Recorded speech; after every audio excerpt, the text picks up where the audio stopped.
What if I told you that Iran, yes, the modern-day nation of Iran, plays a vital role in the Bible's overarching story of prophecy and global events?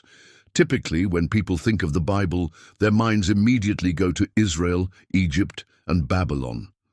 But Iran, once known as Persia, is not just another empire. It is a nation specifically mentioned in prophecy, playing a crucial part in shaping the future of God's chosen people. The history of the Iranian people is more fascinating than most realize, stretching all the way back to the time of Noah. From the descendants of Noah to the rise of Cyrus the Great, Iran's biblical roots are deeply intertwined with some of the most pivotal moments in Scripture. The most astounding part is that God used Persia, a kingdom led by pagan kings, to deliver Israel, rebuild the temple, and fulfill prophecies spoken centuries before. In this exploration, we'll delve into how Persia's impact extends beyond military might to being central in both the Old Testament and prophetic visions of the future. To understand Iran's biblical roots, we must go back to the days after the Great Flood.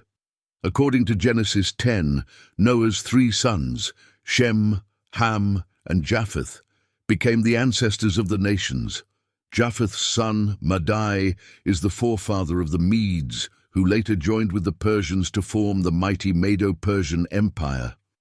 The Persians, emerging from the same region, rose to prominence centuries later, but both groups trace their lineage to a shared Iranian ancestry. This connection places the Iranian people at the very heart of post-flood history, directly linking them to one of the oldest genealogies in the Bible. Fast forward several centuries, and we see the rise of Persia, a kingdom that would become a crucial part of the biblical narrative. The Medes and Persians formed an alliance under Cyrus the Great, who founded the Achaemenid Empire, also known as the First Persian Empire. At its peak, the Persian Empire spanned from the Indus River to North Africa, covering many regions mentioned in the Bible, including Israel, Babylon, and Egypt. However, Persia's significance was not just in its military power or vast territory. Its importance lies in how God used it to fulfill his promises to the Israelites. In 586 BC, the Babylonian Empire, led by King Nebuchadnezzar, conquered Jerusalem, destroyed the temple, and took the Israelites into captivity. The Israelites would remain in Babylon for 70 years, as prophesied by Jeremiah. Then Cyrus the Great, a Persian king, conquered Babylon in 539 BC, bringing about a dramatic change. In the book of Ezra, we read about Cyrus issuing a decree allowing the Israelites to return to their land and rebuild the temple in Jerusalem. This decree fulfilled the prophecy of Jeremiah and marked the end of Israel's exile. Cyrus's decree was more than just a political act, it was the fulfillment of God's prophecy. In Isaiah 44:28, God calls Cyrus by name more than 150 years before his birth, referring to him as his shepherd and one who would fulfill God's purposes. In Isaiah 45:1, Cyrus is even called God's anointed, a title typically reserved for the kings of Israel. How could a foreign pagan king be called God's anointed? The answer lies in God's sovereignty. He can use anyone, even those outside his covenant people, to accomplish his divine will. Cyrus's rise to power marked the end of Israel's 70 years of captivity in Babylon and set the stage for the restoration of the temple. Under the leadership of Zerubbabel and with the blessing of Cyrus, the Israelites began rebuilding the temple in Jerusalem. This event was a significant turning point for Israel, highlighting the central role of Persia in God's redemptive plan for his people. Persia had not only defeated Babylon, the nation that had oppressed Israel, but had also played a key part in Israel's rebirth as a nation. Persia's role in biblical history didn't end with Cyrus and the rebuilding of the temple. The Book of Esther offers another powerful example of how Persia was used by God to protect his people. In the time of King Xerxes I, also known as Ahasuerus, a plot was hatched by Haman, a Persian official, to exterminate the Jews living within the Persian Empire. Driven by his hatred for the Jews, Haman manipulated the king into issuing a decree for their annihilation. However, through divine providence, a young Jewish woman named Esther became Queen of Persia. Encouraged by her uncle Mordecai, Esther took a bold and dangerous step by revealing her Jewish identity to the king and pleading for the survival of her people. In Esther 4:14, Mordecai famously says, "Who knows but that you have come to your royal position for such a time as this?" Esther's courage led to a dramatic reversal of Haman's plot. King Xerxes ordered Haman's execution, and a new decree was issued that allowed the Jews to defend themselves against their enemies. This story, recorded in the book of Esther, is celebrated annually during the Jewish festival of Purim, serving as a reminder of how God used Persia, particularly Queen Esther, to preserve the Jewish people. Once again, Persia, though a foreign empire, became an instrument through which God protected his people. Persia's involvement in God's plan didn't stop at the protection of the Jewish people. The empire's influence also extended into prophetic visions about the future of world empires and God's ultimate plan for humanity. The book of Daniel is filled with powerful prophecies that reveal the rise and fall of empires, including Persia. In Daniel 2, King Nebuchadnezzar of Babylon has a dream of a great statue made of different materials, each symbolizing a world empire. The silver chest and arms represent the Medo-Persian Empire, which would succeed Babylon as the dominant power in the ancient world. In Daniel 7, the prophet Daniel has a vision of 4 beasts representing 4 successive empires. The second beast, a bear raised up on one side, represents the Medo-Persian Empire, symbolizing its dual nature, formed by the combined strength of the Medes and the Persians. This empire would expand greatly, and its influence, particularly under Cyrus, would forever change the course of history. Another significant vision in Daniel 8 depicts a ram with 2 horns, symbolizing the Medes and Persians, charging in all directions and conquering vast territories. However, the vision also includes a goat with a prominent horn, symbolizing Greece and its king, Alexander the Great, who would eventually conquer the Persian Empire. These visions place Persia at the heart of God's prophetic timeline, demonstrating that its rise and fall were not mere accidents of history, but part of God's divine plan. Persia's time of dominance would give way to Greece, but during its reign, God's people experienced deliverance and restoration, fulfilling the prophecies of Isaiah, Jeremiah, and Ezekiel.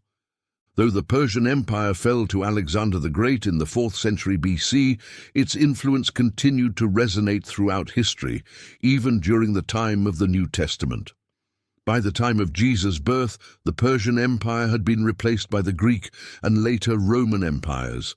However, the legacy of Persian culture, governance, and administration had a lasting impact on the ancient world. One of the more intriguing connections between Persia and the New Testament is found in the story of the Magi, the wise men who visited the infant Jesus in Matthew 2. Many scholars believe that the Magi came from Persia and were likely Zoroastrian priests, part of an ancient religious tradition in Persia that involved astrology and the interpretation of omens. The journey of the Magi to worship the newborn King of the Jews underscores Persia's enduring connection to the biblical story, even after the fall of the Persian Empire. The wisdom traditions of Persia continued to influence the ancient Near East, and it was the Persian scholars who recognized the significance of the star that heralded Jesus' birth. Furthermore, Persia's legacy of religious tolerance set the stage for the spread of Judaism and eventually Christianity. The Persian Empire was known for allowing its subjects to maintain their religious practices, a policy that would influence later empires, including Rome. This environment of religious freedom contributed to the flourishing of Jewish communities in the region, which, in turn, helped lay the foundation for the eventual spread of the gospel throughout the Roman Empire. As we conclude this exploration of Persia's role in the Bible, it's important to consider the future of Iran in light of biblical prophecy. Many scholars and theologians believe that Iran, known in prophecy as Persia, will play a pivotal role in the events of the end times. One of the most significant prophecies involving Persia is found in Ezekiel 38-39, where the prophet describes a coalition of nations that will come against Israel in the last days. Among these nations is Persia, which will join forces with Gog of Magog and others in a massive battle known as the War of Gog and Magog. This prophecy, often interpreted as an event yet to occur, paints a picture of a final confrontation between the forces of evil and God's people, with Israel at the center of the conflict. While the exact nature and timing of this war are subjects of debate, the inclusion of Persia, modern-day Iran, in this prophecy suggests that Iran's influence in the region will continue to have spiritual significance in the end times. Additionally, Daniel's prophecies about the rise and fall of empires, including Persia, reveal a broader theme of God's sovereignty over the nations. Persia's role in biblical prophecy demonstrates that no empire, no matter how powerful, is outside of God's control. God raises up nations and brings them down according to his divine plan. As we witness modern-day events in the Middle East, particularly the ongoing tensions between Iran and Israel, it's important to approach these developments from a biblical perspective. The events unfolding today are part of a much larger story, one that began with the pages of the Bible and will ultimately culminate in the fulfillment of God's promises. The story of Persia, now Iran, in the Bible is a remarkable example of how God can use even the most unlikely nations to fulfill his divine purposes. From the descendants of Japheth through Madai to the rise of Cyrus the Great, Persia has played a pivotal role in biblical history, from the restoration of Israel to the protection of the Jewish people in the Book of Esther. But Persia's significance does not end with its historical role. The prophecies of Daniel, Isaiah, and Ezekiel remind us that Persia was part of God's larger plan, not only for the nations of the past, but for the future as well. Iran's place in biblical prophecy highlights its continued role in the unfolding events leading to the end times. As we look at the modern world and the ongoing tensions involving Iran and Israel, it is crucial to remember that every event, every nation, and every leader is part of God's plan. The story of Persia is a testament to the truth that God can use even foreign powers to fulfill his promises and bring about his ultimate plan for salvation. Today, Iran continues to exert influence on the world stage, and its connection to the Bible serves as a reminder that history is more than just the rise and fall of empires. It is the unfolding of God's plan for the redemption of his people and the world.